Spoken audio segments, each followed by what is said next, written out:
visualization and collection. I'm Sophie Oddo. I'm working in the GRET CartONG. I'm very pleased to welcome you this morning. I will be the facilitator of the session with my colleague Oskar, who will be the technical director of the session. I would like to thank our 4 panelists who will allow us to discuss the collection and use of environmental data from different perspectives. So we will start with Shannon Dosemagen, that was not able to come here today, so she sent us a video. She's working for the European Environmental Data Project and will present us an ecosystem-wide approach to discuss how communities, researchers, government and others can build more collaborative infrastructure around open data.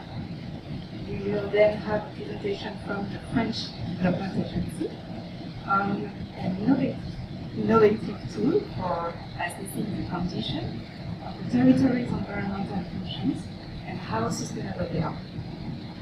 We will then have a sub-presentation from the KfW on the development of the geospatial infrastructure using many open source tools and open data. And we will then finish by the presentation of the project by GRET, which is a French NGO, on the use of environmental data in an integrated water resources management project in Schielein. So it starts by the different presentations and by the report by Shannon. It will be possible to take 1 or 2 questions between the presentation, and there will be the question and answer session in the last 30 minutes of the session.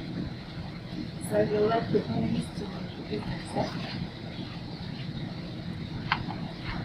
Hello everyone, I'm Oskar Lecuyer from the research department at the French Development Agency. And I have a research agenda on environmental sustainable policies, metrics and tools.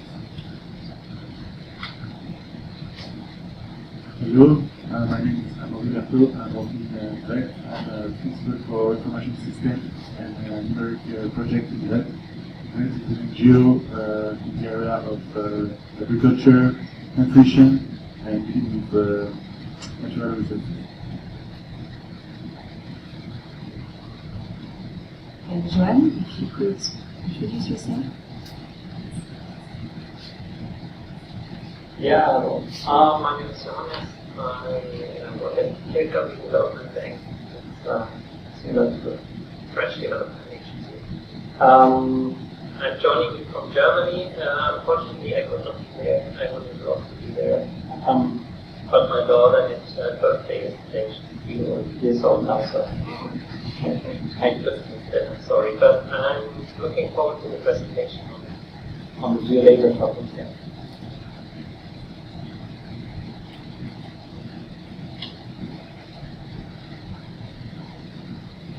So we will start the session by the video done by Shannon, who is working for the European Environmental Data Project. For those who don't know, the European Environmental Data Project is a platform that use aimed to create as much as possible information.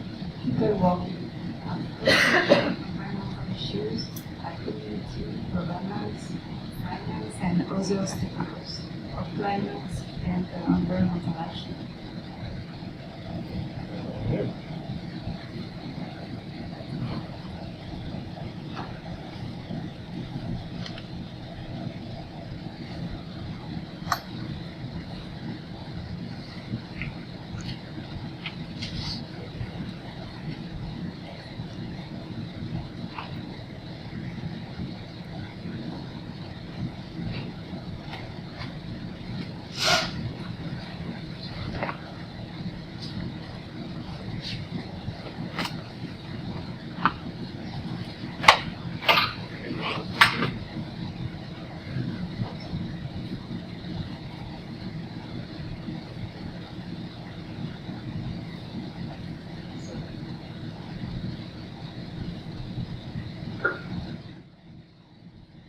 Hi, my name is Shannon. Thank you so much for having me today. I'm having a bit of an encryption issue with Zoom, so I apologize that you can see the background information of my presentation, but that is what we're working with today. So Thank you again, and I'm sorry I cannot be with you in person, but today I'm going to talk about open tools and practices for environmental governance. So I'm with the Open Environmental Data Project. I'm currently directing it, and this is part of a long kind of career passion of mine. So I'm very interested in thinking about ways that we can interrogate if knowledge about our environment came from diverse data streams and was easily accessible, digestible, and available to everyone, what would the world look like? And I've done this in a number of different formats and with different organizations, but wanted to focus on two specific kind of dualities today. So the first being data that's generated from communities, and the second being data that is already available or it's already in existence, and what we can do to put that to better use. And to do that, I'm going to do a bit of a narrative weaving of some of the experiences that I've had in my own career. So starting with community-generated data, I want to go back about 15 years to work that I was doing in Louisiana, and then talk a bit about one of the previous organizations I worked with as executive director for 10 years, Public Lab. So I used to work with communities in what is dubbed Cancer Alley, and it's a region that runs from Baton Rouge to New Orleans in Louisiana in the United States. And if you can see in the picture that's in the upper right-hand corner, there's a large flare that's coming from a facility. And this would be when facilities would emit pollution in the middle of the night. And so it was really hard for agencies to come out and do monitoring. The communities came together around this because it was, of course, really important to their own health. And one of the tools they used was this bucket to do grab samples of air. But most important was that they would not go directly to the fence line, the closest point of proximity to the facility, but they thought about data that told a story. So data that was captured from the steps of a local church, from the playground of a local kindergarten, because this gave a much more robust narrative that accompanied data that said, look, our air quality is really poor. So this was an early moment for me in understanding the importance of socially situating data as a means to tell the story of people in place, in places such as I worked in Louisiana. During the 2010 BP oil disaster in the U.S. Gulf of Mexico, I started working with a group of people from an organization called Public Lab. And one of the things that we worked on doing were launching balloons and kites. You can see a picture of one in the lower right-hand corner that had basic point-and-shoot cameras. And together, alongside 250 people from across the Gulf of Mexico, we walked or we took boats covering about 100 miles of the coastline to capture a couple 100,000 images of this disaster as it was unfolding, because media could not do lower overflights based on restrictions that were in place at the time. But these gave us images that told the story of how people were experiencing places that they cared about in the Gulf of Mexico. And also, it was about the process. So on this slide, you can see some of the media coverage that we received. And this was really important. So it wasn't just about the images and the data that was collected, but it was about the people who were involved and the stories of those people and the stories of those people coming together to collaborate that gave the full picture of what we were attempting to do. And so Public Lab served as a place and a hub for people to come together and do similar types of projects around the world. For instance, here's an example from Uganda, where there was a community who was trying to avoid being evicted from craft stall. So the first map on the top left corner is a map that's drawn of the location. The second one below it is Google Maps aerial image. And then the two images that are on the right, the first one is the aerial imagery that people took of that craft stall to show what it looked like and to use it as a contemporary map of place. Unfortunately, unfortunately, they were not successful in having the eviction stalled, and so the bottom one then became, a history of what it looked like when people were displaced from this area. Another example is from the DNOSES project, which is based in Spain. And this really gets at an important factor of environmental data. We tend to think about it as a means to capture, qualitative data, but the point being, there's a lot of different means and mechanisms for thinking about what environmental data is. In the DNOSES project, one of these pictures is of a large waste management facility in Barcelona. Another is of a river that people were concerned had pollution in it. And they were thinking about how we can use the things that we have already available, such as our sensory experiences like smell, to be a part of the data set. So a project like this tells us the importance not only of the information that comes from environmental sensors, but also from our own bodies and our own experiences and our own histories. And so to cap this off, through working with Public Lab, learning about how the process is not just a story, the process is the story, is not just the data that's collected. I think that's a great kind of conclusion to how I came to think about data during this time. And some of the opportunities and challenges and previews that I just want to leave you with here are that this type of community environmental data collection can help to honor different types of expertise and local knowledge and different experiences that people have. It can help to leverage scientific knowledge to distribute power throughout collaborations. It can also help us to move past feedback loops into actual solution finding for communities. But there's also a number of challenges that we're certainly aware of, and this is where I started moving into the new line of work that I'm doing with Open Environmental Data Project. And just a couple that I wanted to highlight here were that we have such a large focus on technology innovation, but we haven't yet created a policy culture that matches that drive for tech innovation. It's also really important to address policy and standard setting and the way that community data can be used at different parts of an environmental decision-making process. So moving then into this section, I just wanted to touch quickly on some of the ideas that we're working on around how we make data that's already existing actually usable.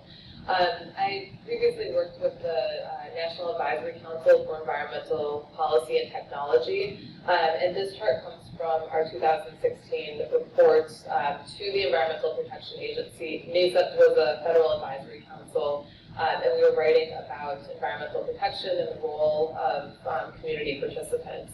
And this chart illustrates the many different places that we can think about where data can be useful and usable, ranging from engaging your community and working on education to doing baseline research, environmental management, all the way over to regulatory decisions, enforcement, and interplay with environmental policy.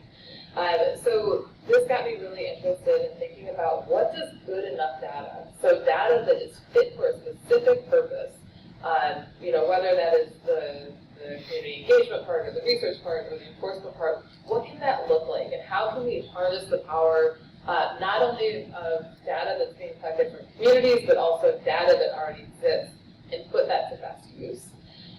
And then we started figuring this out, and we ran into a lot of challenges. So some of those are noted here. It's a lot of text, and I won't read it. Feel free to, this video will be available, I think, afterwards, so you can scroll back to it. But these are some of the challenges we came up against in a recent report we put together on one of our projects, Beyond Compliance. So things ranging from interoperation and standardization to findability and access to validity and quality, and then the way that we share and understand data. So starting to think about how we then remediate some of this stuff. Our work with OEDP has really focused primarily on three kind of big buckets. So what are the data stewardship and governance practices that we can suggest for the environmental data space? What does usability and interpretation look like, and how can we put a highlight on that as something that really has to be addressed in the environmental data space? And then also, what are the system level changes that have to happen, not just technically, but also socially, behaviorally, and at an administrative level within the infrastructure that supports technical systems. So just to end, a couple of projects that I wanted to highlight. We're working on one called Beyond Compliance with Dr. Gwen Ottinger at Drexel University. And this project is looking at the different workflows that exist in government use cases of environmental data, and then thinking about what they can look like beyond that original intent, beyond doing compliance and enforcement work. So what if that data became available to social scientists and public health researchers and community researchers, and could be put to use in new and unique ways that can tell us different things because different people from different fields were able to interpret that data. The second project I wanted to highlight, we're doing with partners at the University of Notre Dame. It's called Seek Commons, and it's a project that seeks over the next 3 years to build a research coordination network that is thinking differently about the ways that we do capacity building within this entire space. So many times we think about creating capacity programs for communities, to train communities how to do better with environmental data, to use environmental data. But what if we did it from the other side? So what if we said, we want to train the next generation of data scientists differently, or we want to, train the next generation of compliance and enforcement officers to think differently. So that's what we're attempting to do with this. And it includes things such as a fellowship program, a data facilitators consortium, so those the people who are working kind of mediating those processes, curriculum builder, and a resource hub. And then finally, as I mentioned, environmental data stewardship is of utmost importance. And so, in respect to how people want to share and manage and think about ownership of their own data, we're thinking about the role of environmental data stewardship, both in terms of how a community governs its own data and decides what data it does or does not want to share, but also in this time we're in urgent crises in the environmental and climate space, how that data can also be shared with other communities who might have similar issues or situations they're addressing, or with other researchers and governments. So making sure that data can really be a robust part of the participatory environmental governance landscape. So thank you again so much for having me today, and I know this was a zoom in from afar, but if you would like to reach out, please feel free to send me a note. I am available and looking forward to talking to other people who are interested in this space.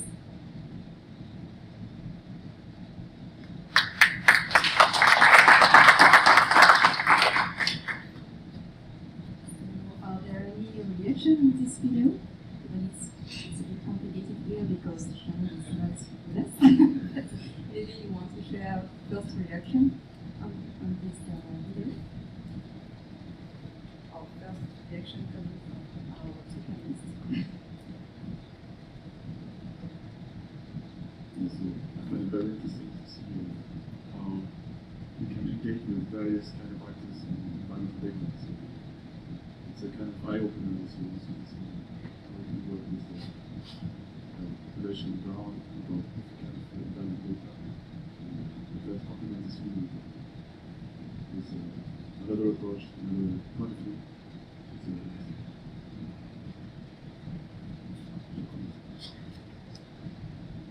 Remind the challenge to be sure that the data will be accessible for everybody and implemented and updated in the long term, which is a challenge that was part of the discussion that we had this day.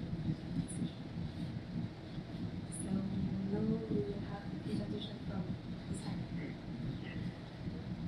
Ah, soon, yes.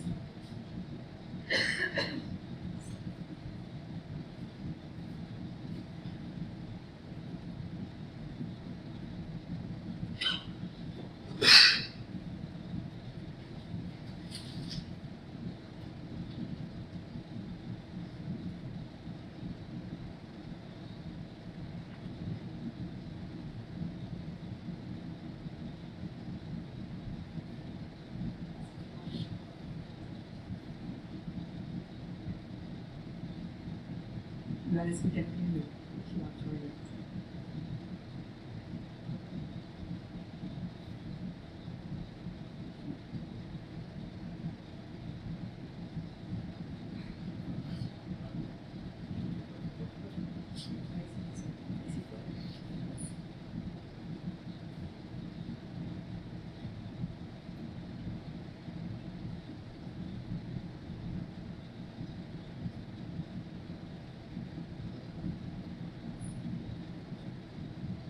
Thank you everyone for being present and letting me present this work.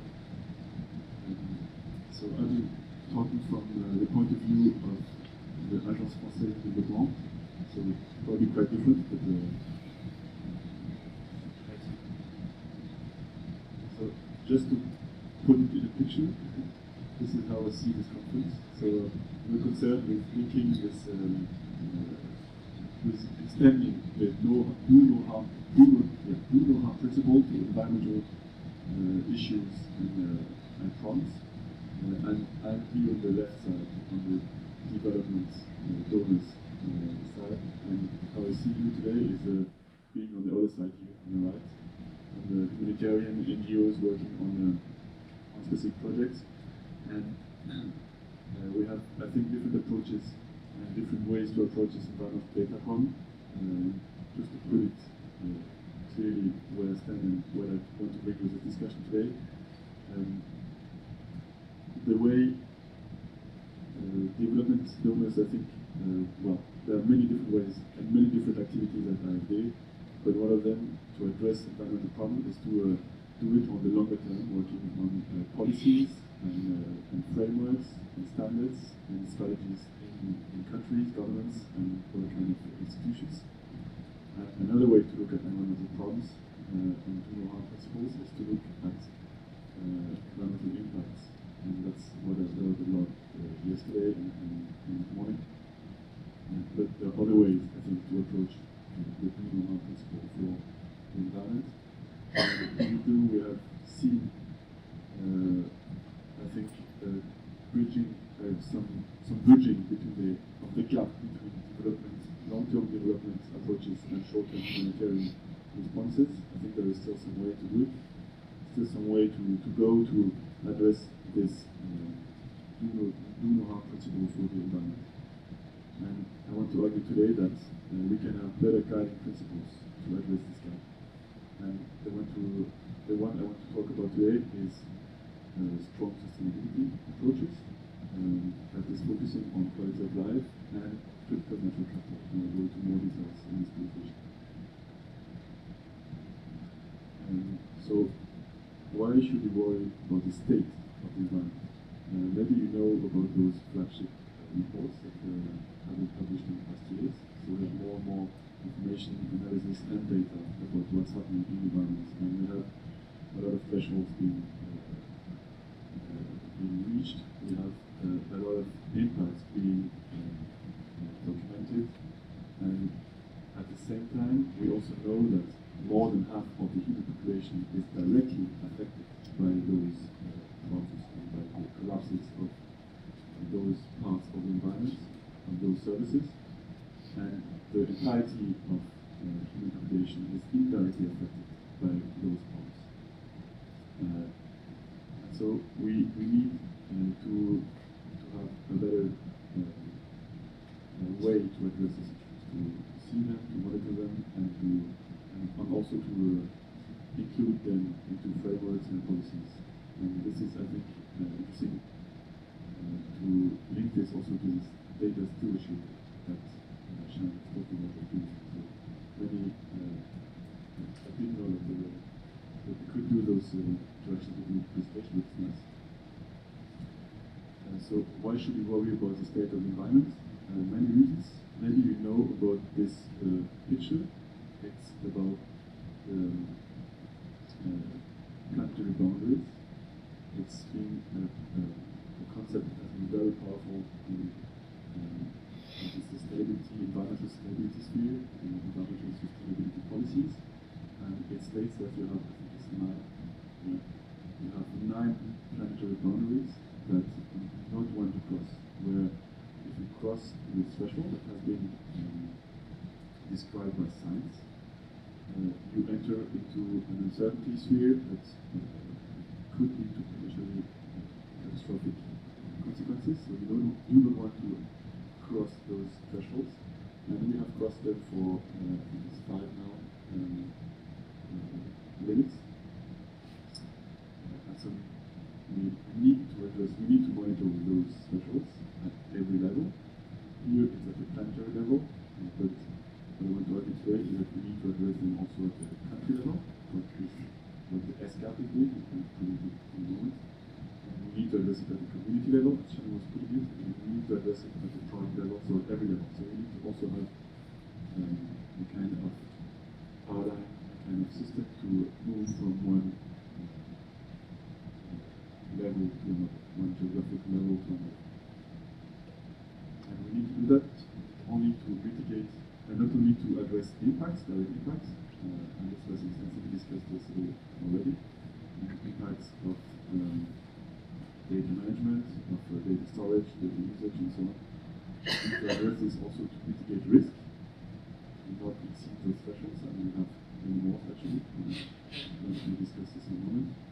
But we also need to understand the contributions from nature that populations are dependent on, and that many development projects are dependent on.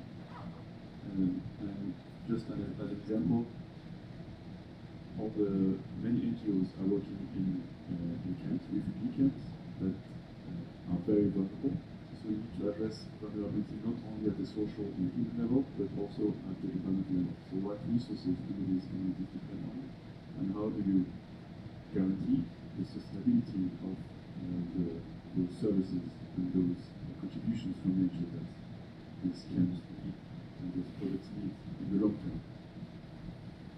And you need to understand also how the environment is working, what the natural processes are going on. You need to understand the state of the environment and to monitor it, to act on the right level. So to embrace the complexity of the interactions between the different natural processes, in order to work and promote management practices that are going to actually address people's needs.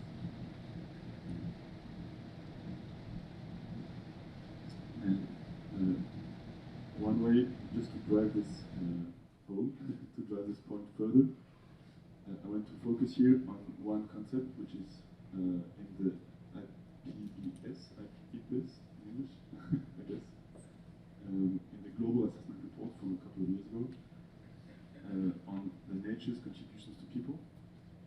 So it's, I think, a very useful concept also for humanitarian approaches, because it's a list of goods and services, and also a very different natures, a long list, well, a very diverse list of contributions from nature that people are not necessarily aware of, but that we depend on, and very critically.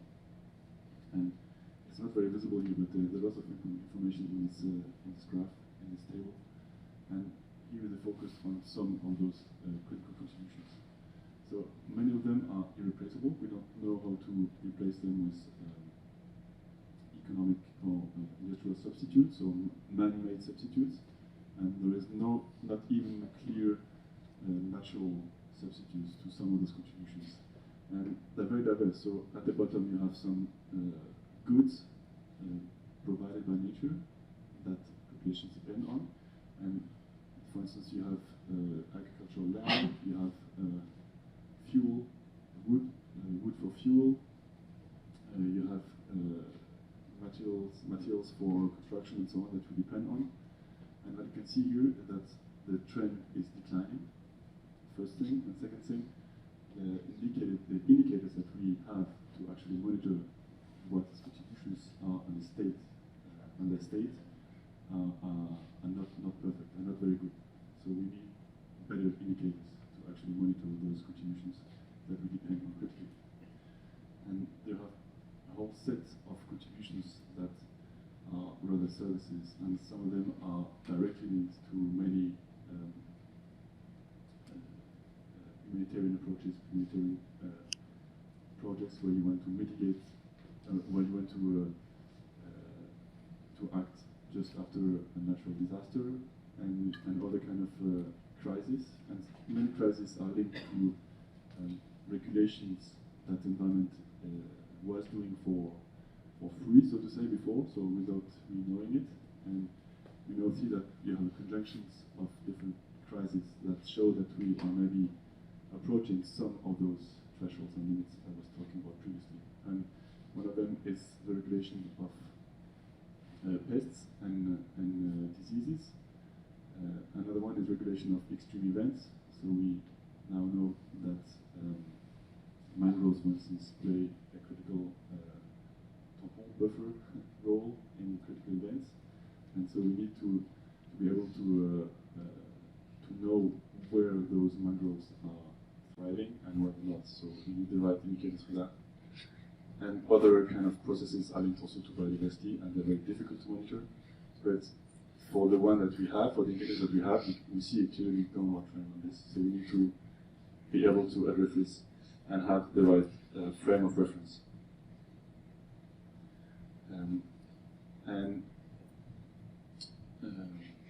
Many of you, I think all of you know about the sustainable development paradigm, coming from the 70s already, where you want to achieve 3 different objectives at the same time, and you want to address economic concerns, but also social concerns and environmental problems at the same time. And what this led to mostly is some kind of substitution taking place between those different objectives. And so this, I would call it this weak sustainability paradigm, but maybe it's more normal or the usual sustainability paradigm.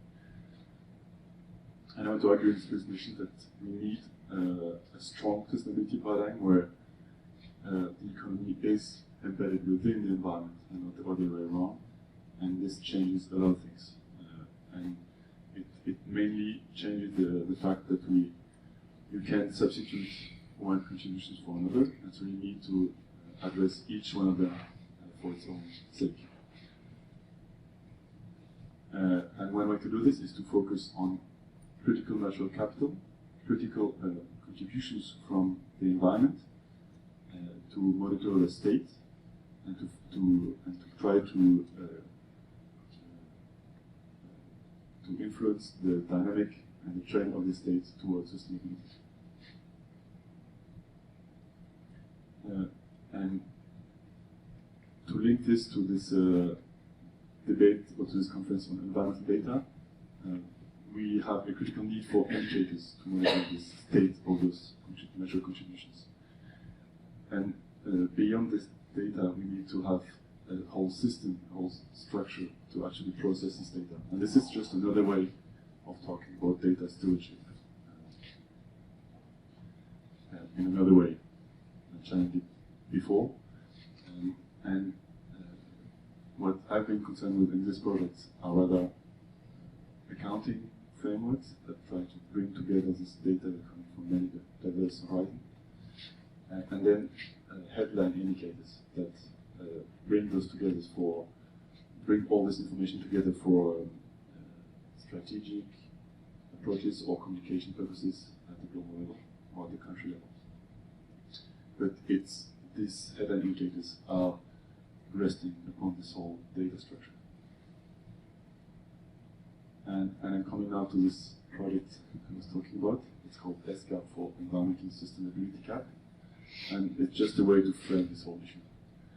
What this approaches bring, what the innovation in this approach, I would say, in this indicator, is that it adds a standard that we're going to reach, which is the sustainability part of the indicator. So we know where we're going to go. So in this graph, assume that you have one resource, for instance, that you have a fishery, and you can actually say what the state of this fishery is. So we know if it's at a good level, so if it's close to a sustainability standard. So let's say we are below the what's called in English the sustainability yield of this fishery, and you can actually measure the state of this resource on the vertical scale. And what this indicator does is that it measures the gap between the current state of this resource, of this contribution, and the actual standard or the threshold beyond which the risks are too great for collapse. And it brings this information together in an index that's called SES for Strong Environmental Sustainability Index. And the SGAP is constructed on a framework, and this is the list of all the critical components of natural capital that the SGAP framework is considering. So it's not a closed list, it's not a comprehensive list of all the environmental issues, but it's still a kind of state of knowledge of the different thresholds that we know of at the national level. Not all of them can be informed at any geographical level. So at the project level, it's very difficult to address climate change globally, but you can have concepts to downscale the global problems or to aggregate the local problems to deal with them at the policy level, at the relevant level. And so I was talking about natural resources at the top, so you have furniture of water, wood, biomass, fish resources as well, and you have a whole set of functions that are provided by the environment around pollution. So this is the sinks, for instance. You have many pollutions that are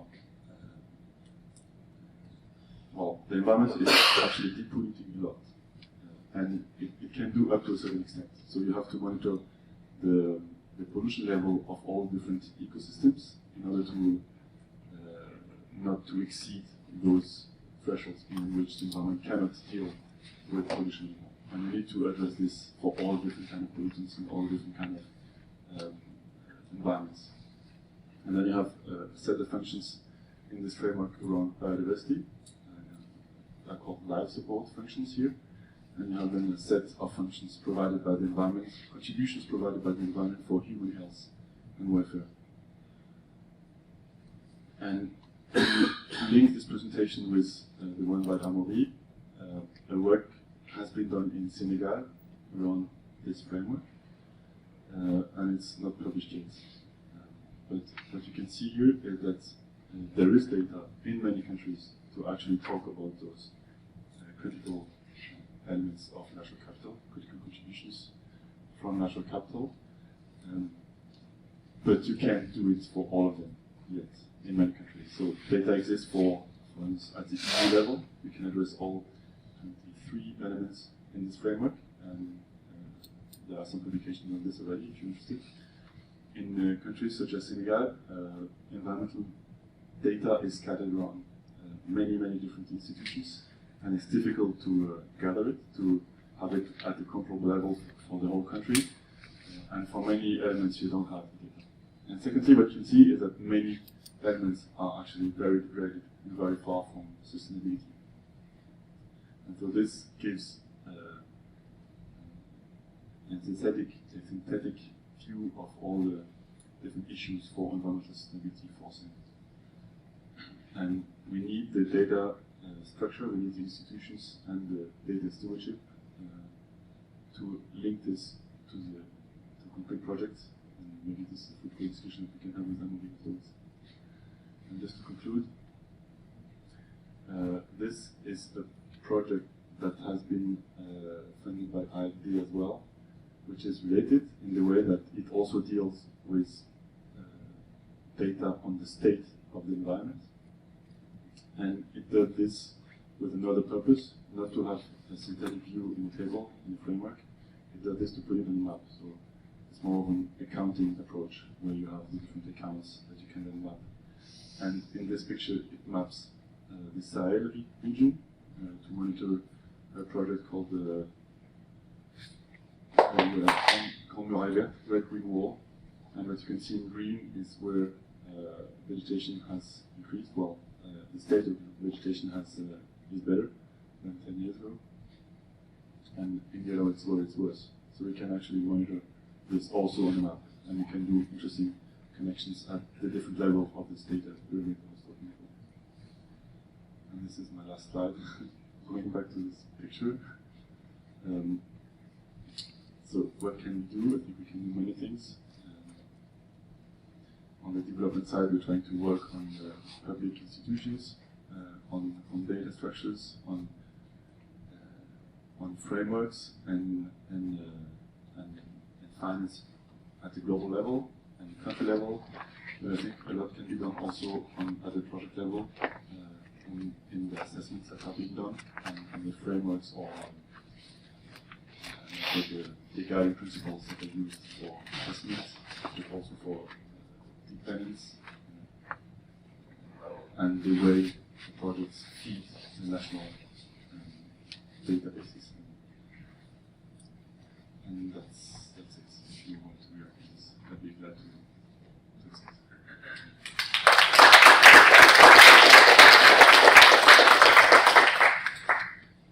Thank you very much, Oskar. So we have time for one or two questions or reaction, if there is any.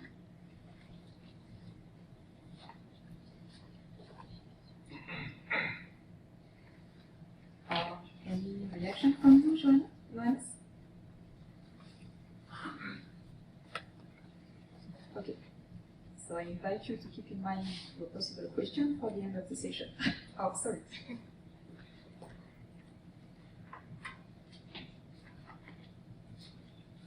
Okay. Thanks a lot for the presentation. Really insightful. My question would be the indicators, those 23, are they all weighted equally, or are they weighted in a different way, maybe to represent that some factor maybe more important than the other one? So it's an interesting question. This strong sustainability principle that I was talking at the beginning is actually very harsh. It says that you don't want to substitute anything for and so you want to select those elements that are really critical, that you know you don't want to miss. And this is the list I was talking about. So you don't want to have a collapse in biodiversity functions. So the functioning of biodiversity. You don't want to have a collapse in certain areas of water resources or fuel resources. And so you want to be able to monitor this independently. But then you also want to have a whole strategy or a whole to address sustainability as a whole. And so this framework is aggregated in an index, but it does so without substituting one for another. So it's a geometric mean, with limited substitutions between the different elements.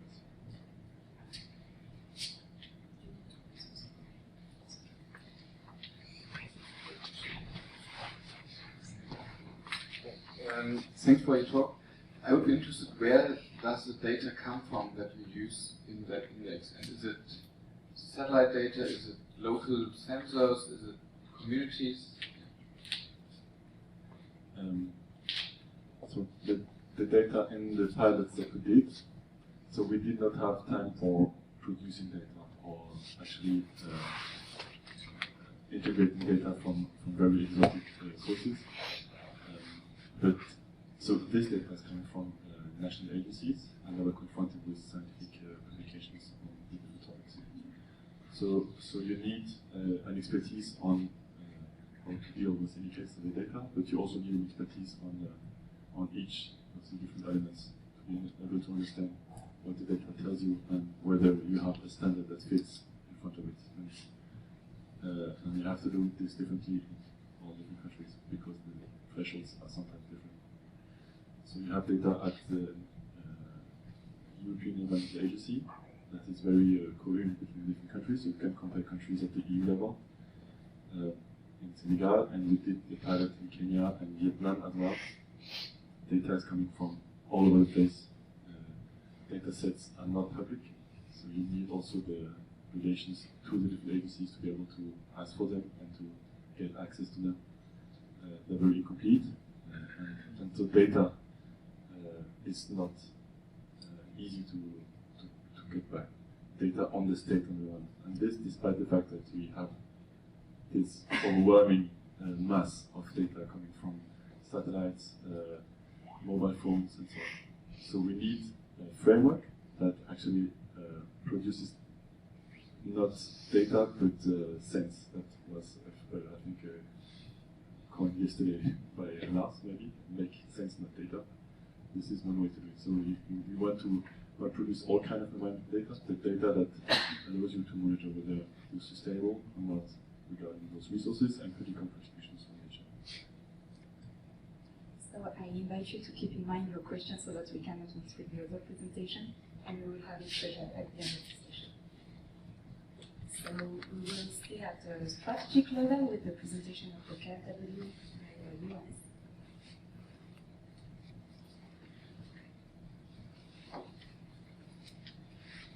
Okay, hi, can you hear me? Well, raise your hands. Wake up. Yeah, thank you very much for inviting me. My name is Johannes. I work at KfW. We are a bilateral development bank. What we do is we kind of finance projects in developing countries. And we have, those projects are very different in different sectors. So it could be projects to combat poverty, it can be projects to build up infrastructure, but also conservation of things. So for us, it's very important to work with data. We do so until now, I would say, in a very old-fashioned way. But we try to open up a little bit and introduce new technologies like geospatial technologies. And my position, my role is inside of this development bank to help introducing these technologies as a responsible person for a team that works together with IT to, let's say, introduce new tools and methodologies that could help the whole bank's work. Yes, next slide, please. So why is geodata interesting for us? A project, you could divide what we do and how we inform about projects and what information we need into 3 different phases, I think. So one is the planning stage. What we do there is we want to target the right areas. So for example, if we do a conservation project, we want to target areas that are relevant, that have a high biodiversity value or are very threatened.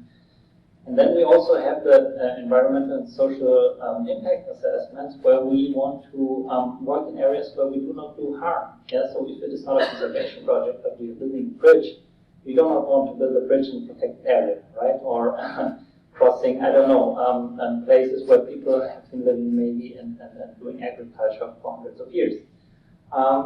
Then during the project, what we do is the monitoring of the project. So we try to collect data and report on what's going on the ground. Are we achieving our goals? Do we achieve impact with our projects? And after that, we have some kind of, let's say, the project's kept aside, and then after 2 or 3 or 4 years, we go back to these sites and try to look at it and do the so-called ex-post evaluation. Or other impact evaluation assessments that use more scientific, rigorous methods. And of course, we are also trying to look at our portfolio. Now, the interesting thing about geodata is that it very much complements what we are already collecting, because we are only collecting data during the project implementation. And that collection is often also not good enough to do really, let's say, a good assessment of what has been happening on the ground. Because there's no baseline data collected, then you have infrequent collections of data during the project, and then when it ends, it's just everything stops. So when you come back after 3 or 4 years to look back at the project and say, how well is the protected area performing now, we have a really hard time to tell. So geodata is very interesting because the satellites and sensors, they do this continuous monitoring of the Earth, and that very much complements to what we do. And that's why we want to uptake this data.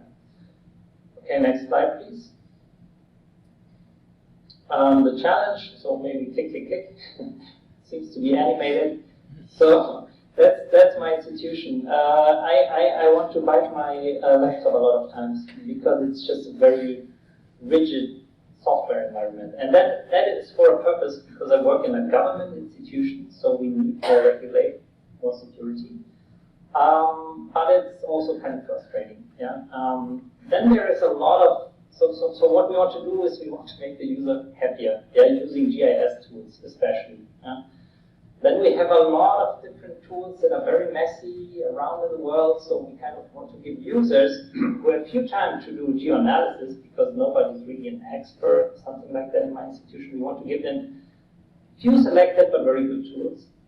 And we want to help them to save time because in the end it's all about time. Yeah? If people don't have time to look at maps or to work with geodata, it's not going to fly anyways. Yeah? So these are kind of the challenges that we face. Next slide, please. So what I'm doing is I'm trying to build up an infrastructure that helps people, and I'm also trying to deliver data products that could help people. The first thing that we have is we are programming an app that's called GeoApp, and it's an application to collect, store, and manage project intervention sites. So you guys might think it's easy to know where we are working, but it's not easy. We have a lot of projects, we have multiple project sites, and if you go to people, they say, well, I think we are working close to Ouagadougou, because that's what it says in the PDF document, that's in our document management system. But we don't have a really good collection of all of the intervention sites, and if we don't have them, we cannot use geodata. And so the first step is to harmonize data collection, to create a data model that fits developing projects, and then to create an app to collect all of that and have it permanently stored and managed. Our geodata model is also something that we are trying to, let's say, sound with the community and with other people. So if you're interested in that, we can work on that, how to harmonize data collection by different donors or different institutions that work with development issues or military missions. Next slide, please. Then second, what we are doing, we're kind of like putting into our IT department different softwares that can be used by my colleagues from the project. So what you guys probably know, Pro is very good for people who are not experts in satellite image analysis or something like that. So they just throw in their project sites, and then they have time slider function. Then they can look at visually what happens or what has been happening in the last 10 years. It's a huge, huge success for a lot of people who are not able to be on the ground at that specific moment in time. And then we're using also QGIS with all of its tools and things, which is just great to have end users who have a little bit of a GIS experience to map, create maps, visualize data, and then maybe share it with others. Next slide, please. Then what we are currently looking at is to, let's say, implement a data catalog based on GeoNode technology, probably. And the idea is that users who work with QGIS, who have data from the project, they can just upload it there, they can catalog it there, and permanently store it and share it with others. Yeah? Either with the whole community, if it is open data, or amongst the projects. Next slide, please. And we are also trying to, let's say, work with more modern methods to analyze images and automate those analyses that can be really automated and have a high value in the long run. Next slide, please. So this whole thing, if you look at it together, the infrastructure works like this. We have a data catalog, we have desktop and cloud-based workspaces. They can communicate with the data catalog and push data there. We have the project collection, and then we are also using Power BI, which is actually the only not open source tool in this collection, to try to visualize also some of the results. Next slide, please. So after building up the infrastructure, we have to also create data products, actually. Yeah, so that's the next step for us. Next slide, please. So we have created one framework that helps us to automatically analyze a lot of environmental data. It's an R package called Mental Biodiversity.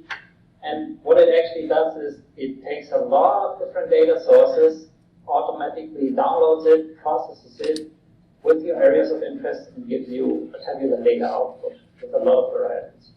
Interesting thing is that it supports global scale analysis because we implement some parallel processing routines, and we use this kind of software to analyze our projects, but it's also an open source project, so you can use it as well.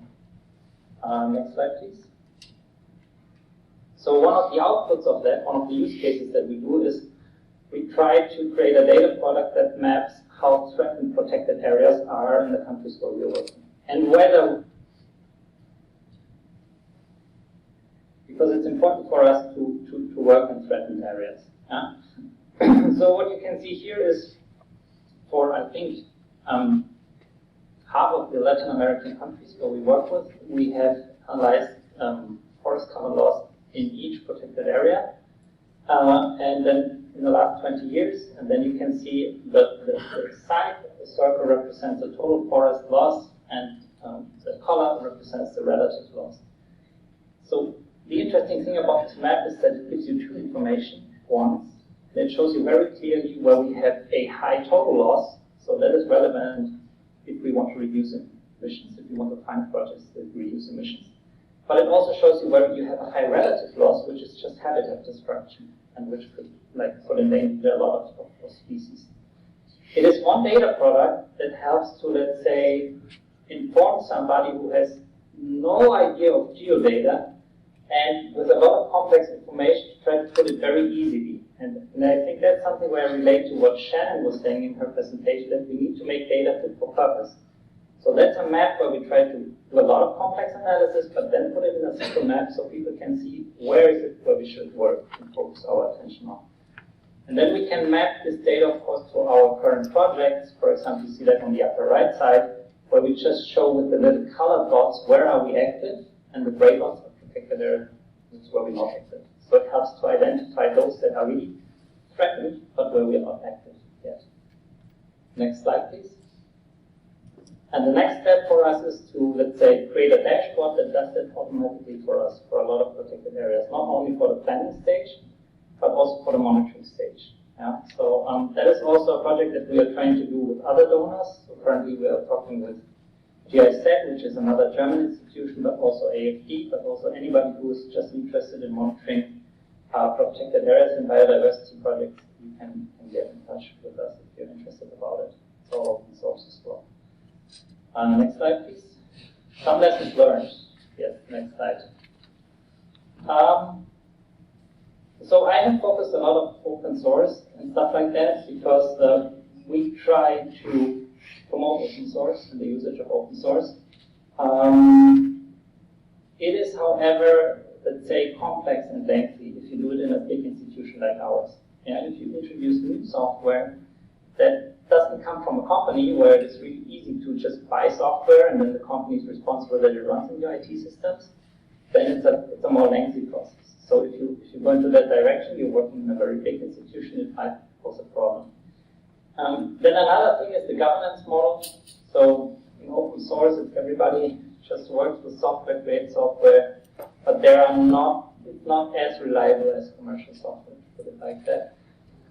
It's of course cheaper. Yeah, but instead of paying for software licenses, in the end you have to invest in people. That's very important as well. So if you say, I want to use open source software and maybe I want to enable my own institution to build up some of these infrastructures, you have to be aware that it comes at no cost for the license, but you have to invest in people so that they can build and manage these softwares. And it's important to create a bridge to the community. We are now, let's say, at the point where we are very have been heavily investing in infrastructure, and now the real work really begins, because to create these, let's say, intuitive and fit-for-purpose data products also takes a lot of time. It's not that you have the infrastructure and the data and everything runs, but now it's really the time to, let's say, invest in good data products that help people to improve their projects. Okay. Thank you very much.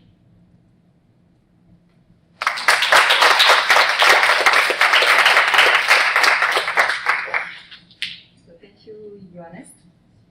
We have time for one or two reaction or question on this presentation.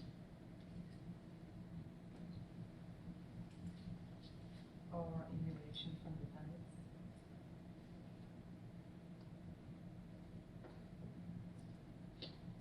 Okay, so we can move to the next presentation, and of course, if you think about a question on the KW presentation, it would be possible to change with Johannes at the end of the session. So now we will move to a project scale level with a presentation from GRET, an integrated water resource management project.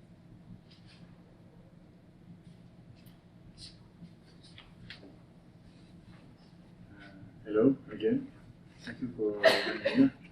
I'm glad to be here too. We could be at Johannes' daughter's birthday to be here, and I really appreciate that. I'm going to talk about, I don't know. No. Okay. I'm going to tell you about a project we did in GRET for integrated water resource management. But actually, I'm not going to tell you about this project. It's just an angle to tell you about environmental data and what are the we have a situation, what happened for us, and I believe it could be useful for you or for every project, even though we are talking about a very specific area. Let's talk about it afterwards and let's see. So first, I'm going to tell you the context. So it's occurring in Senegal and the project that we do. And also, then we talk about data and method, what we do.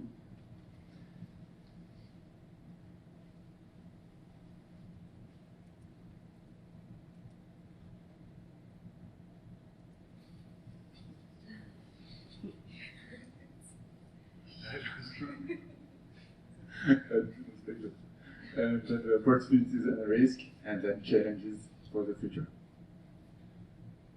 Okay. I think when something happened in the presentation, so we will have fun with the presentation, I believe. That's good. So what is the context? In the region of Niayes in Senegal, so it's this coastline. They produce 70% of the vegetable in Senegal. It's a very key part of Senegal for agriculture, and it's mostly groundwater resources, underground water. So what we're going to talk about today is groundwater resources. We say not pratique in French, in case you don't know. Pratique not. I'm sure we can do that. So groundwater. In the last years, a lot of industrial agribusiness and a lot of water pumping was done in the area. It really increased, and we face two main problems.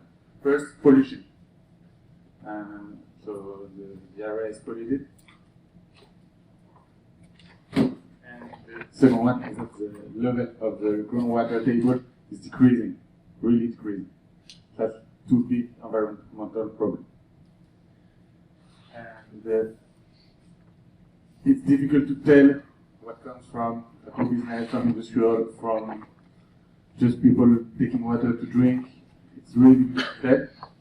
So that's what we do with the project. So I'll tell you a little bit more about how water resources is, how they deal with water resources in Senegal. So that's, let's say there are 28 areas, 4 areas divided in 28 areas with different basins and water, and in each area they are organized with local platform unit to deal with water issues. Our project, we call it the GRET project, which means integrated water resource management, but local integrated. That's the difference and very important, and I'll tell you after why. So with the DGPRE, let's call it the water direction, national water direction, we try to help stakeholders, people there, to implement, set up this integrated water resource management. So we created local water platform at common level, city level. So that's where we did it. And then the members have been becoming organized, holding discussion, learning together, and define and implement action plan. And I'm going to reach that because this is really the project. The objective is to reach all communes in the zone, to federate the platform and construct governance and management mechanism, making it possible to take action on the entire IS system. We start at the local level. People, they do themselves the rules of how we organize with water, and then they implement it themselves. That's what we try to do. Okay, let's talk about the data. Which data? So, of course, the groundwater table monitoring data. What's happening with the groundwater? Meteorologic data. So, it's raining, is it? We'll see more right after. Hydraulic survey. What do we do? Who is pumping? With which kind of pump? Kind of thing. And we like to do cartography because we love map, of course. So first, that's piezometric measurement campaign.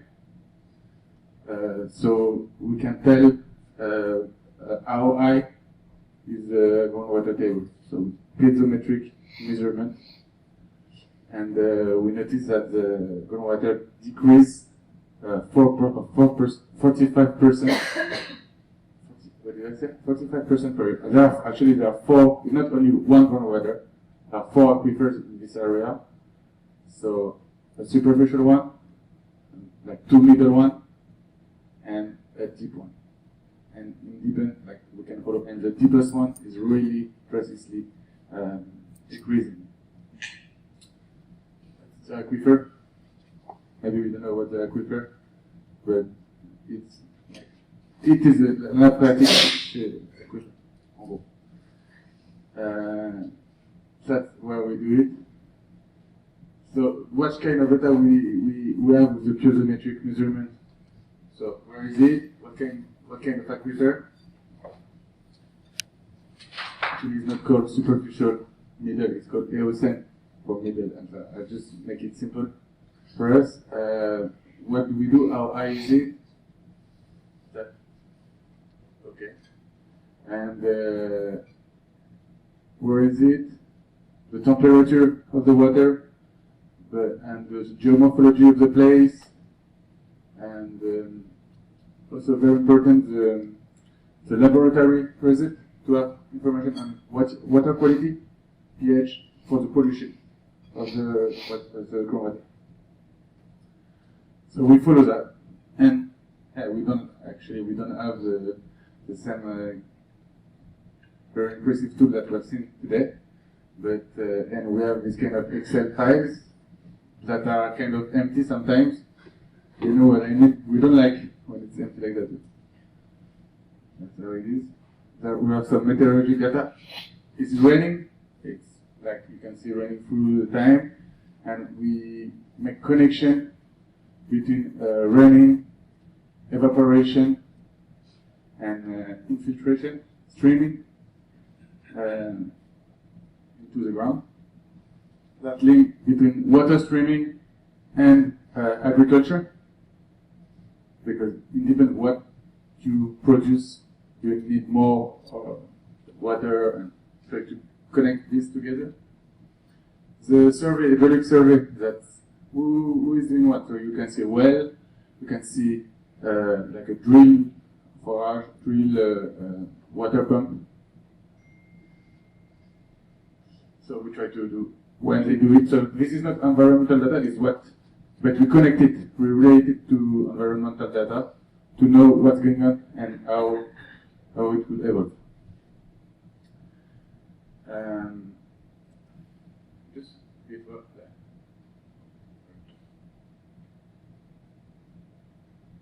What is interesting is that people, they think they can build a well everywhere, anywhere, they go, and of all the structure that we survey, none of them were registered.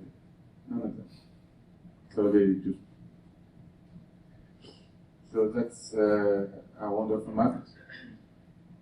And in red would be the drill, in blue the well drill, and then green would be the well. And so what do we do with the data? We transmit it to the water direction. Useful for water police. There is a water police, but actually there is a water police, but if the police has no data, it cannot work. So very interesting challenge here. We use it for hydrogeology models, and that's the environmental issues.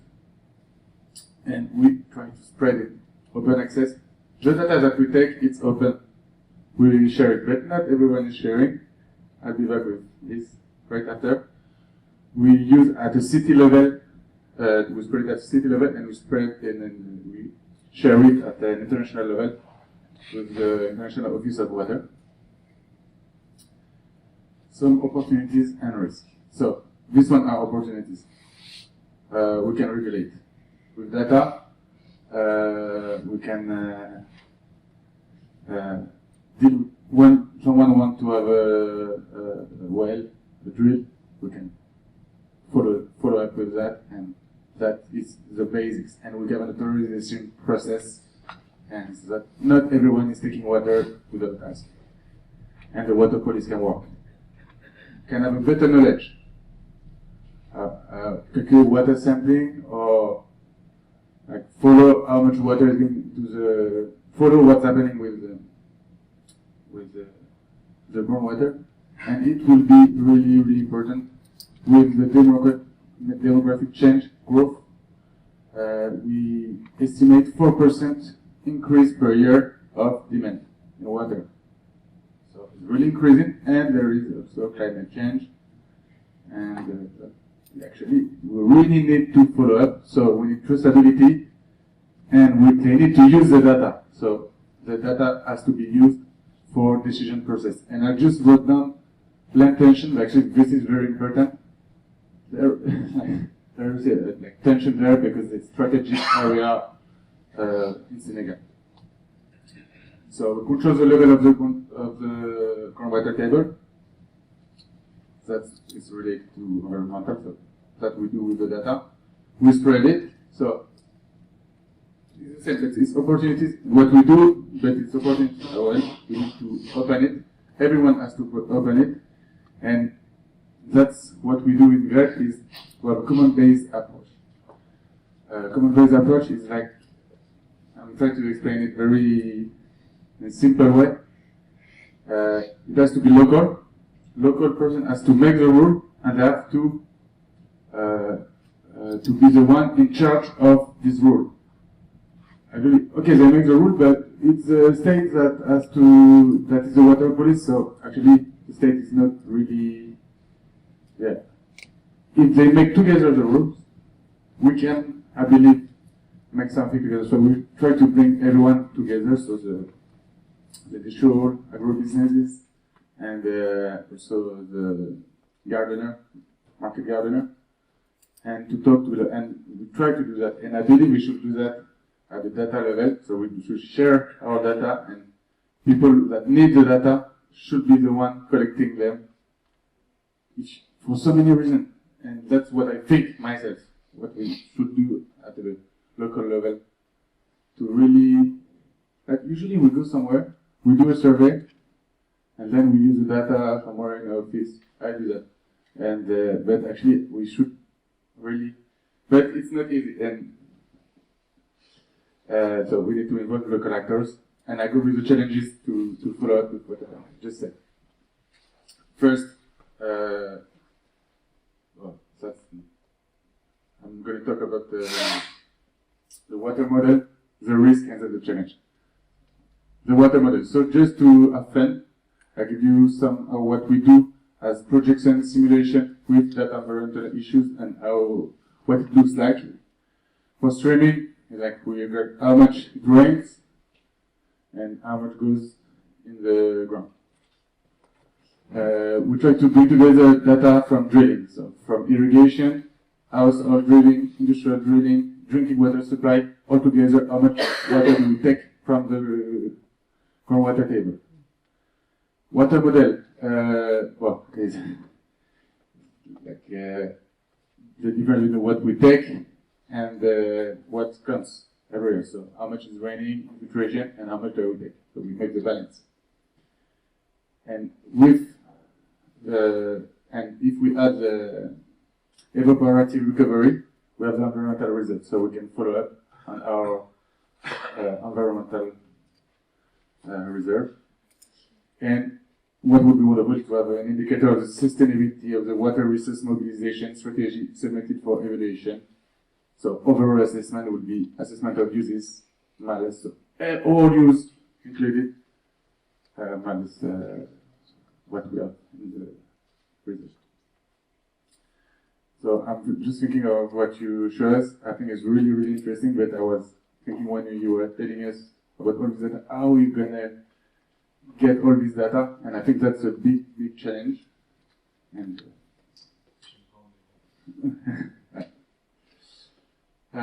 so the risk to spread the data actually is the water direction.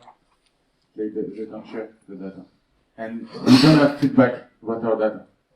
We send them our data. Do they make a decision with that? I'm not sure. Is it really well integrated in the database? Because there were a database before we came. Data quality, just all the empty Excel files, and maybe even the data, are they really correct? For example, data quality, the piezometric measurement that we do to tell how high is a ground table. We do it twice a year, once before wintering, once after wintering. But last year, they didn't do it once. I don't know. Well, tension. Of course, agro businesses are powerful, big lobby. So you go, sometimes you cannot even go, the police doesn't even go there to ask them how, and maybe they are taking a lot of water and we don't know, and polluting a lot. So there is a, and of course operators sometimes, often, always, they intentionally do not report. I think it's the last slide. So challenges for us, well, to scaling up from 5 to 19 tons. So it means that we need to increase competencies at a local level, so that if we want them to collect data, to be involved, we need to train them to use these tools and methods. We need to go further for awareness. Really, we need to go further. It was like a trigger for them, what happened, and all this data, but we need to go further, as I said, to ask more from the water direction, to follow up what they do as a decision with the data, and we need to increase awareness of everyone in the area. The pollution, environmental issues, so we have to think of how to deal with that.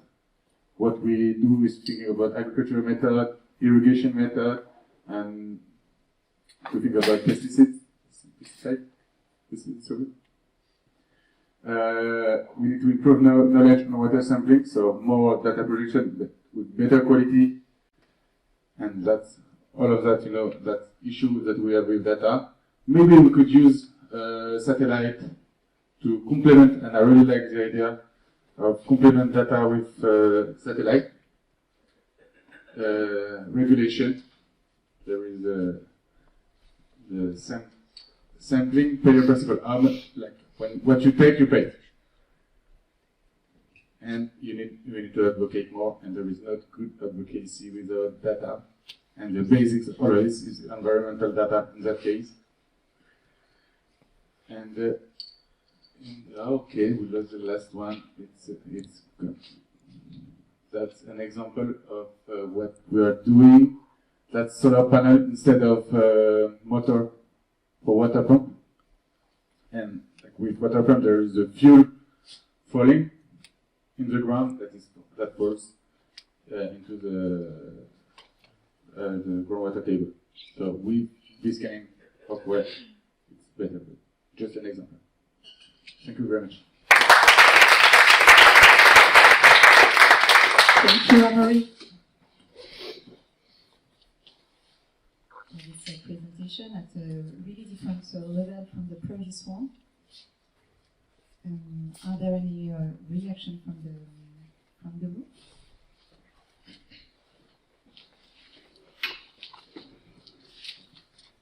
Yes, thank you.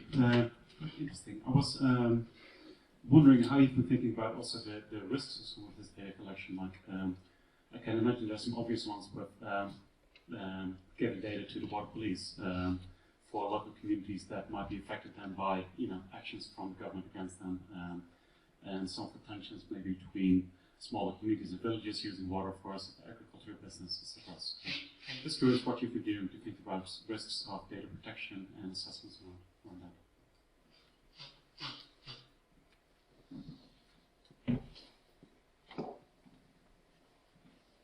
So it's a risk if we if we open the data, it will create tension between them.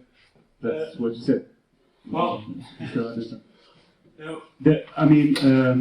You're collecting data about how local communities might extract water and use it maybe to just as drinking water, etc. Right? And I can imagine there's some risks for passing that type of data to authorities. So have you been thinking about what the associated risks are, how you mitigate those, etc.?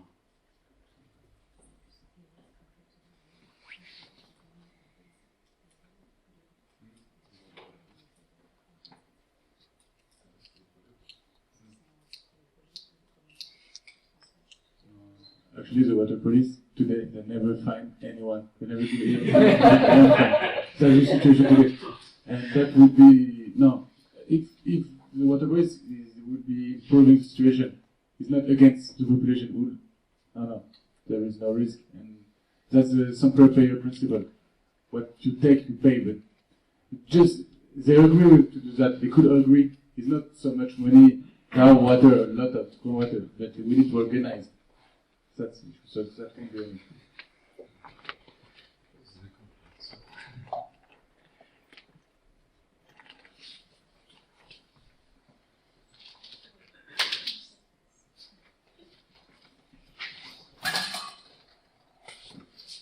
Yes, thanks for your presentation. It's linked to yours, but maybe other panelists also have this kind of experience.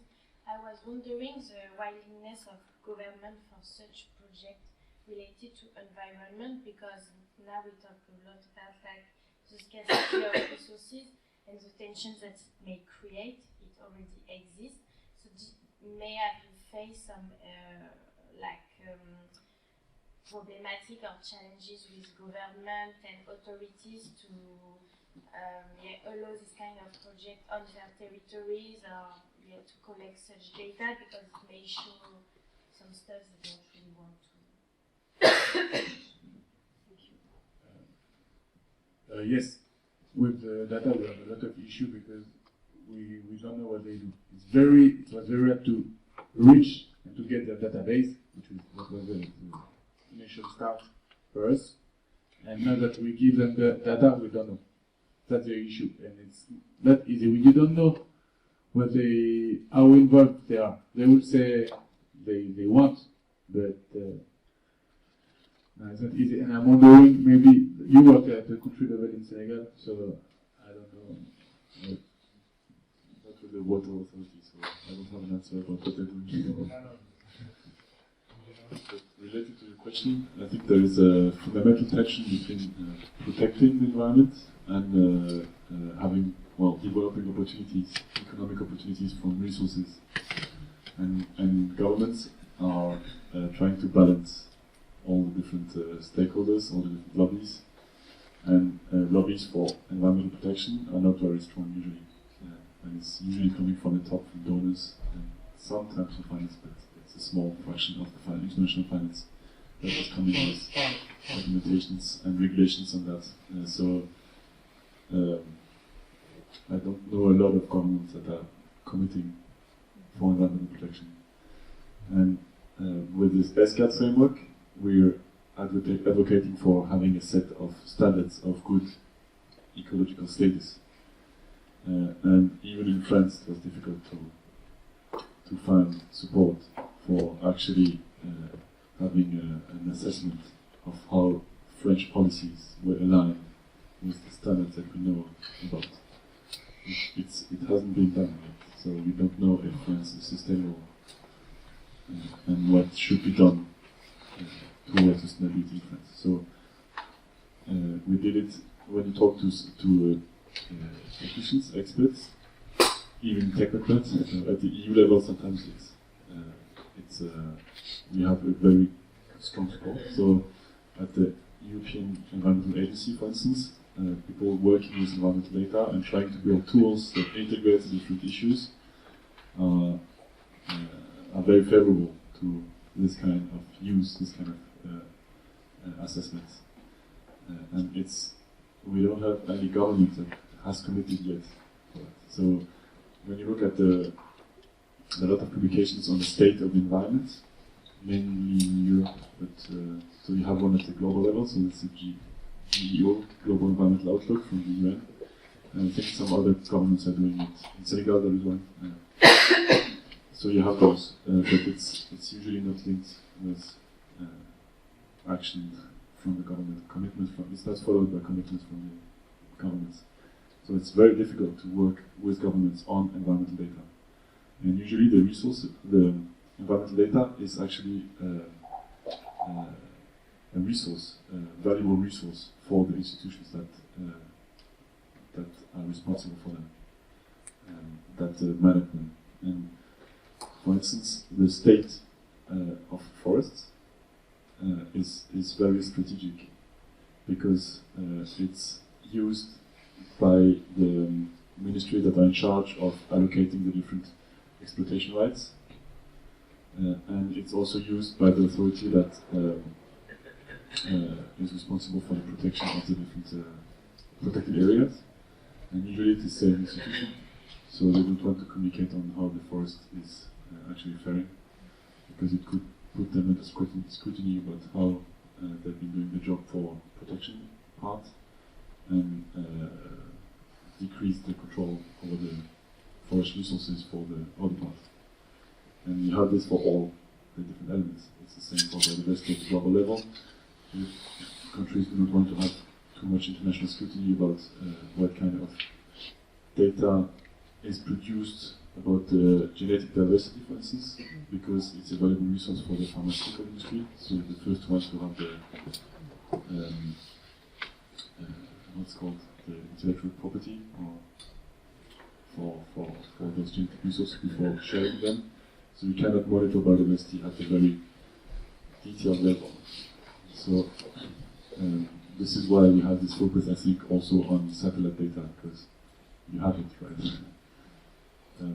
But it's not entirely clear to me what you actually see and can do with satellite data for those environmental functions I was talking about. So you can look at some elements, you can have some proxies for diversity of trees type, for instance, about the coverage, evolution of the coverage. You can look at fragmentation.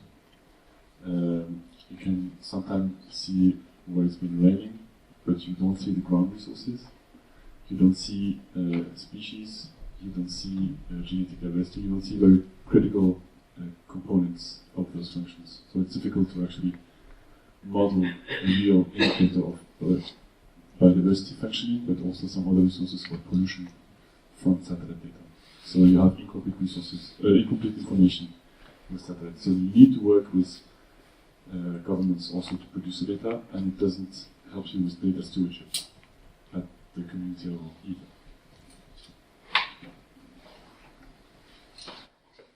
I'd like to thank all the panelists for such an insightful talks around this topic. So I have a few questions around these topics. So I'm going to start with the last presenter. So you've talked about the, kind of field selection and strategies toward, kind of conserving the groundwater resources. I was wondering, is there any approach on having a sort of mixed approach while you're conserving groundwater, you're also recharging it by, some mechanism with the groundwater recharging wells or something like that? Is it in the pipeline? Because if we have rainfall falling on the same area, and some of the grounds are not penetrating that enough, you could kind of drill a well, and then that could become part of the groundwater resources, which is a new, or I would say like a sort of established technique followed in many parts of the world nowadays. So that's one comment on that. Another thing I wanted to ask was like in terms of the biodiversity, what you mentioned about the challenges in kind of monitoring and sort of traceability. I kind of a few weeks ago I worked on a data set which was from Colombian government, and they have developed a very nice kind of geographical mapping of jaguars. They call it Jaguar Corridor.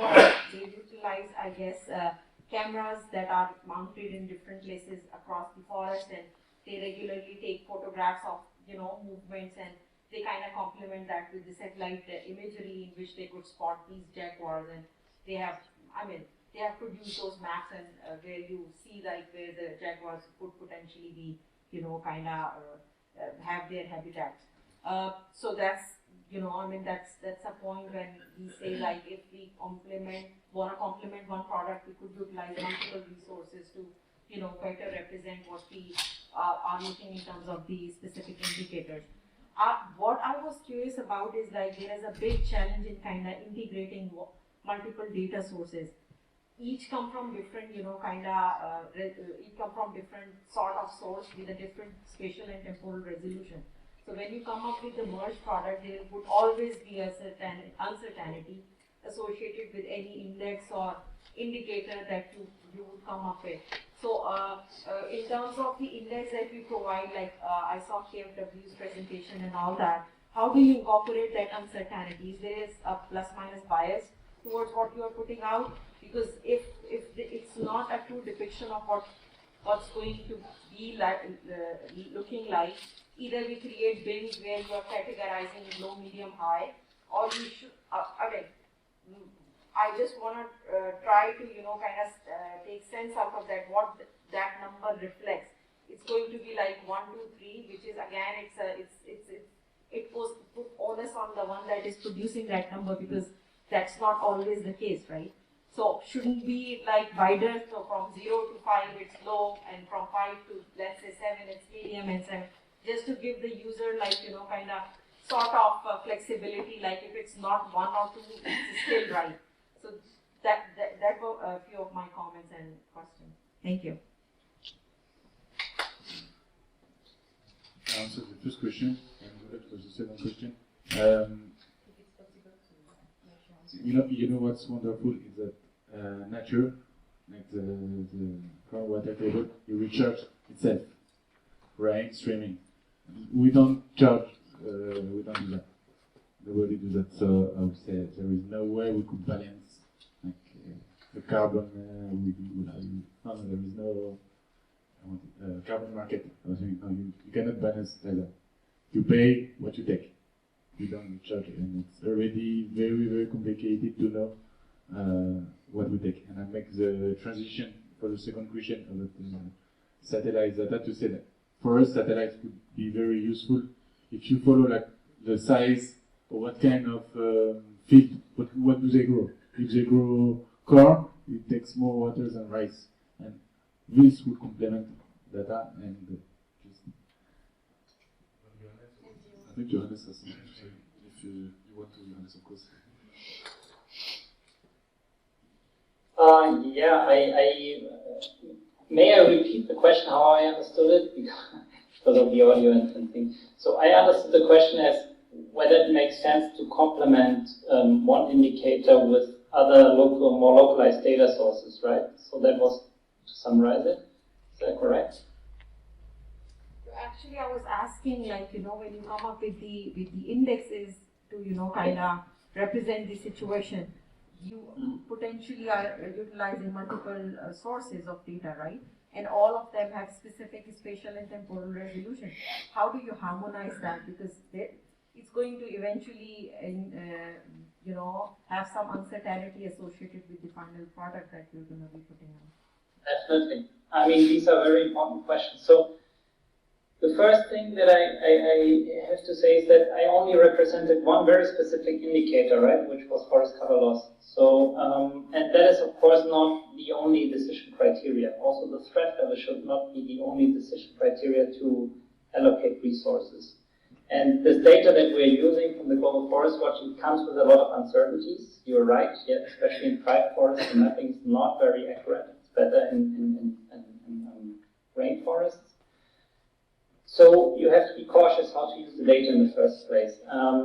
One thing is to, let's say, add multiple variables. Yeah, so the threat level should be one decision criteria, then you have the biodiversity value of these places, then you might have threatened species inside. For all of these, for a lot of ecosystem services, we have open geospatial information that we can use. And then also the thing is, we are not trying to create a decision-making tool, but a decision support system. So it's not about I'm creating the perfect algorithm and then people should allocate money. That would be very stupid. It's more of a thing like a project manager should be able to have an overview over a country, for example, like Brazil. You go and work in Brazil, you have 1,200 protected areas or more. So to have the course overview, it's also okay to have a little bit of uncertainties inside. And then you go into communication with your partners. And then, as you said, your partners might have great spatial data sets themselves. And then you can start to have an informed discussion. Yeah, because then they will say, well, we have this mapping of our jaguars, or we have the mapping of other animals, and we have these and these decision criteria, they are important. And then we can have an objective and informed decision. So it's more like a support tool, really. So we should not overestimate how it would impact the decisions in the end. And we should add a lot of different data sources. And if it is possible, also add local data. The challenge is, of course, how do you combine them? And that is what you said, you have different spatial and temporal resolutions.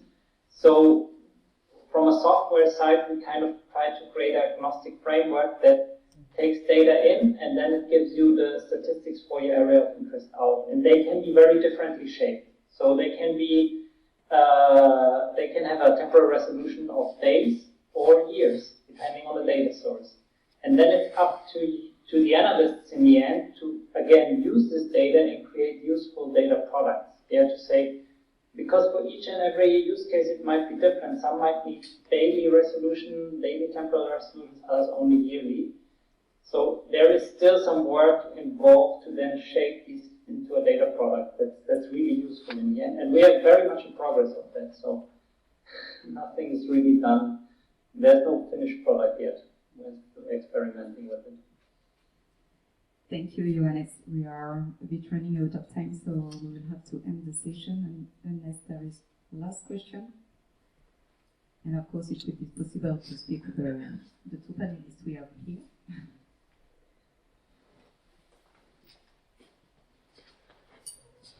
Thank you. I will try to keep it short because it's time, but I was wondering maybe more for Johannes and you in terms of the donor side. So we are talking a lot about like environmental-based project, like really an environmental focus. But I'm also wondering, like when you are doing a project in humanitarian or development, whatever, you can collect environmental data through, like, by example, the example of your project. And I was wondering, as the challenges are like the NGO really considering that and integrating these practices. And so, are you as a donor like trying to push towards this kind of stuff, like asking for more like environmental monitoring and evaluation? Definitely. So I would say one of the biggest challenges that we have, and when we have no final solution yet, is how to get really more of these data that also have been presented here in the presentation before, to us or to the projects or generated as a whole. Yeah, so how to get really field data, because I have been talking to you a lot about geodata products, open geodata, but these are all global open data sets that are outside and they have their uncertainties. And all of these field observations that you just presented also in the solar panel case and the other ones, they are really the best information that you can get. So what we are trying to do is the first thing is this app that I showed you where we first collected geolocations. we do not only collect the locations, but we collect a lot of contextual information as well. So which project activity is done here, when did it start, when it is supposed to end, who is the responsible person, and we have kind of this data model, and we are trying to implement that now together with ONGs, NGOs, or other partners who work in the project in the end. Yeah? And then we are looking at stuff like, I don't know if you guys know Kobo Toolbox, for example. So that's a software where you can do data collection in the field. You have these forms, you can do geotagging, and we are also trying to support that and to support our internal projects to use this software, and then make it more of a thing. Until today, we have not, like, let's say, actively forced anybody to deliver data or something like that, but we have to change that, because a lot of information comes to us in the form of PDFs, and then it's never used again, and it's not usable. Yeah, it's much better to have an Excel or to have a shapefile or whatever that shows more information that people from my side can work with, and the others as well. So that's the direction that we're going to go, definitely, to do it together with the implementers. And on IFA side, we are committed by law and by conviction as well to open data. And so all the data that is produced is intended to be open source. And sometimes it's difficult to, it's not possible to do it for all kind of data because some of it is owned by end beneficiaries. But everything that is produced for projects is open source and should be shareable. So we're going towards that. And there is the Global Biodiversity Information Facility, it's GBIF, where all this data on biodiversity assessments for the projects are being sent. And so we're trying to send all this information toward this global platform that is sharing information on the state of biodiversity. So we're trying to push all the partners to do the same. Thank you, Oskar and Johannes. We have to end this session. So thank you very much for coming. And I guess it's possible to share your last questions because we discussed